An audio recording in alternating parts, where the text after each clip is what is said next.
Dans l'affaire Gaillet, c'est tout à fait cette question. C'est-à-dire que la question qui se pose n'est pas une question de vérité de l'information. La question n'est absolument pas de savoir si c'est vrai ou non que François Hollande avait des relations particulières avec Julie Gaillet qui l'amenaient à la rejoindre la nuit dans un appartement à proximité de l'Élysée. La question qui se pose, puisque ça c'est la vie privée, ça n'a absolument rien à voir avec le fonctionnement de l'État, et ça doit être protégé. Donc la question qui se pose, c'est est-ce qu'on peut y porter atteinte au nom du fait que, comme l'a révélé l'enquête de Closer, lorsque le président est déposé chez Julie Gaillet, son garde du corps s'en va et revient le lendemain matin avec des croissants. C'est-à-dire que pendant toute la période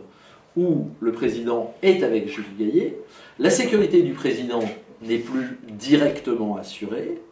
Il est possible que si des journalistes ont pu faire cette enquête sans être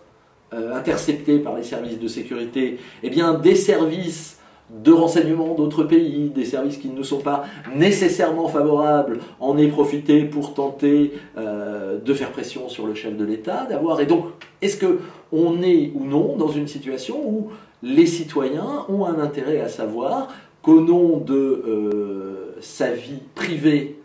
et de sa relation sentimentale, le président est prêt à prendre ce genre de risque?